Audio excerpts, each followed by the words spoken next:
Halo sahabat cerdas, jumpa lagi bersama saya dan kru Maluku Cerdas dalam program acara Keliling Maluku. Hari ini saya bersama kru sedang mengunjungi salah satu destinasi wisata di Pulau Ambon, yaitu Pantai Hunimualiang, tepatnya di Kabupaten Maluku Tengah. Sahabat cerdas ingin melihat keindahan di Pantai Hunimualiang? Ayo ikuti perjalanan kami. Jalanan menuju Pantai Hunimualiang dari pusat kota kurang lebih 45 menit. Pantai Hunimualiang merupakan salah satu destinasi wisata yang terkenal di Pulau Ambon. Keindahan lautnya yang mempesona menjadi daya tarik bagi para pengunjung.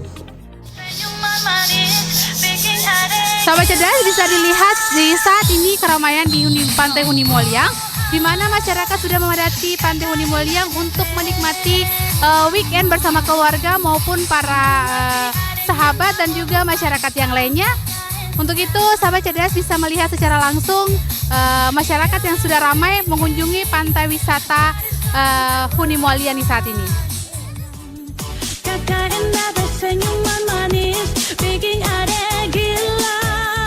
Pengunjung yang datang di pantai ini dari berbagai tempat. Dan hari ini kebetulan tim BTKI bertemu dengan rombongan pengunjung dari keluarga besar Dinas Pendidikan dan Kebudayaan Provinsi Maluku. Nah, sahabat cerdas, di saat tim BTKI mengeksplor akan keindahan dari Pantai Hunimualiang, tim BTKI bertemu dengan Sekretaris Dinas Pendidikan dan Kebudayaan Provinsi Maluku. Dan di saat itu juga, tim BTKI berkesempatan mewawancarai Bapak Sekretaris Dinas terkait dengan pendidikan di Provinsi Maluku. Oke sahabat cerdas, saat ini Kakak Senda sudah bersama dengan Sekretaris Dinas Pendidikan dan Kebudayaan Provinsi Maluku. Kita akan tanya-tanya sedikit tentang kegiatan di hari ini ya sahabat cerdas. Nah Pak, kira-kira kegiatan di hari ini nih untuk mungkin menjaga silaturahmi antara staf dan pejabat atau bagaimana Pak? Ya. Kira-kira? Oke, terima kasih. Jadi kegiatan di hari ini berupa piknik ya, piknik bersama keluarga besar Dinas Pendidikan dan Kebudayaan Provinsi Maluku. Ini terdiri dari yang berada di Dinas Pendidikan dan juga di UPT-UPT, termasuk Tikom, Balai Budaya dan Museum Sewa Lima ya. Ini sebenarnya tujuan utamanya ada berapa? Yang pertama adalah membangun kebersamaan dan silaturahmi. Kebetulan baru saja berakhir tahun 2022. Supaya kita lebih fresh, lebih bersemangat di tahun 2023, maka kita kumpul bersama, lalu kemudian kita mengadakan piknik untuk menjalin silaturahmi dari kekeluargaan. Yang kedua tujuannya adalah bagaimana potensi wisata yang ada di Provinsi Maluku, khususnya di Kabupaten Maluku Tengah, karena Pantai Liang ini adalah pantai yang berada di Pulau Ambon, tetapi wilayah Kabupaten Maluku Tengah di Kecamatan Salahutu. Bagaimana supaya ini bisa dinikmati dan bisa juga disaksikan oleh semua yang ada di Dinas Pendidikan dan Kebudayaan Provinsi Maluku. Jadi saya rasa untuk piknik di hari ini begitu. Sekali lagi dalam rangka membangun silaturahmi dan membangkitkan semangat ulang ketika tahun 2023 kita mulai bekerja lagi. Ya, jadi itu salah satu tujuan utama ya sahabat cerdas untuk menjalin silaturahmi antara para pimpinan dan juga para staf yang ada di Dinas Pendidikan dan Kebudayaan Provinsi Maluku. Nah, selanjutnya Pak, kita mau bertanya, kira-kira pendidikan dari tahun 2023 itu mengalami peningkatan atau penurunan Pak, atau diam di tempat gitu? Ya. Jadi begini, soal kualitas pendidikan yang ada di Provinsi Maluku kan ada beberapa indikator ya. Indikator yang paling terbaru itu adalah soal asesmen, hasil asesmen nasional. Asesmen nasional ini kita bisa mengenai dua hal. Yang pertama adalah capaian NSIK daripada sekolah-sekolah yang ada di bawah Dinas Pendidikan dan Kebudayaan Provinsi Maluku. Dan yang kedua adalah bagaimana dengan target kita.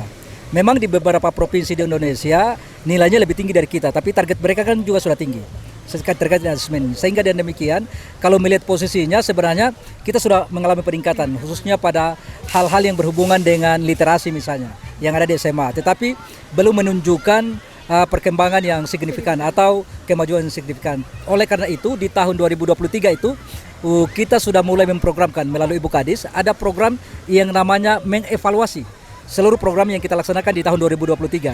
Karena selama ini ternyata yang menjadi titik lemah kita juga adalah kita buat program itu sudah bagus, tetapi pelaksanaan evaluasi dan monitoringnya kita dilakukan pada tahun berikutnya.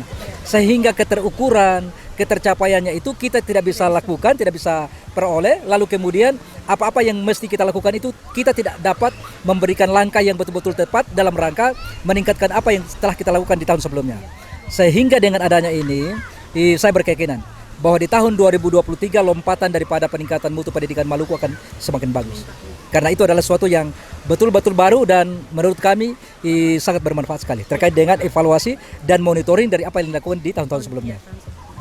Ya. Kira-kira strategi apa yang akan diambil untuk pencapaian di 2023 Pak tentang kualitas pendidikan ini? Iya, strateginya masih tetap sama ya. Kan unsur mutu pendidikan itu banyak unsur yang terlibat ya. Salah satu diantaranya yang menjadi kebijakan kita adalah terkait dengan pengadaan guru ya. Pengadaan guru dari tahun 2021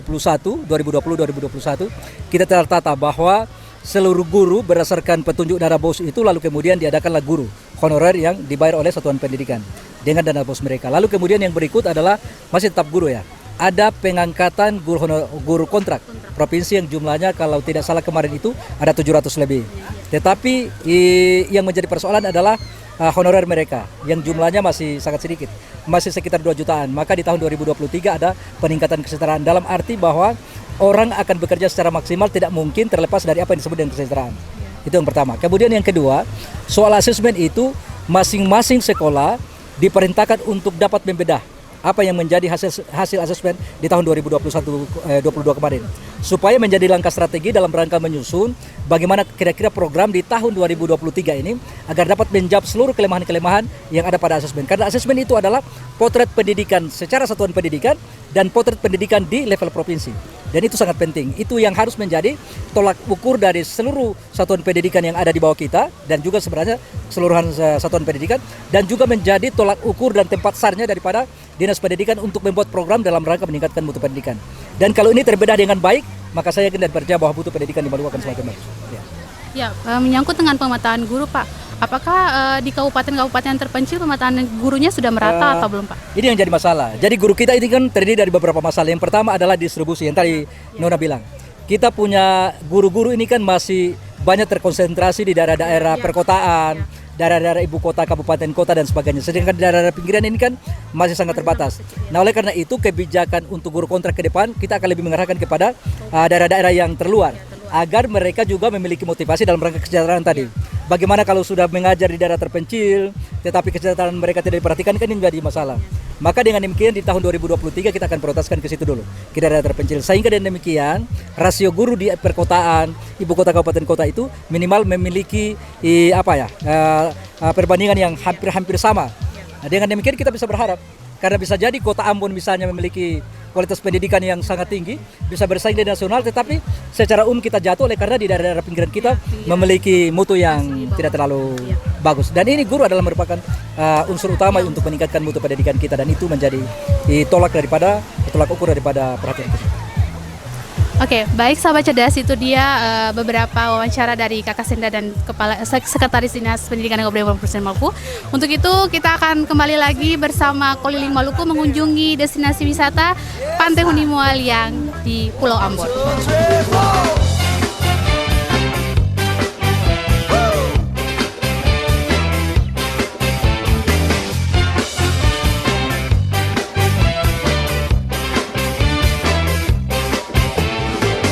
Para pengunjung Pantai Hunimualiang dapat menikmati rujak dan biaya yang dikeluarkan hanya 15.000 per porsi rujak. Oke, sahabat cerdas, saat ini sudah ada di depan saya dari wisata Pantai Hunimual. Jadi ini untuk rujak macam-macam buah ya, ada timun, daging dan juga lainnya dicampur dengan bumbu kacang.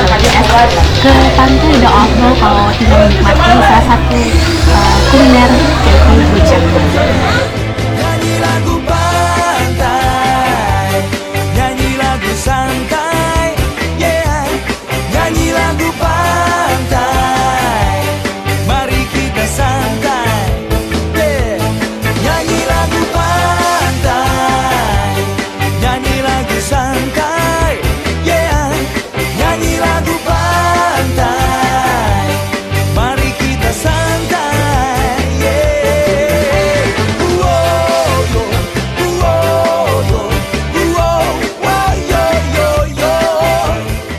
Oke sahabat cerdas, demikian perjalanan saya bersama kru Maluku Cerdas dalam program acara Keliling Maluku. di Pantai Huni Mualiang.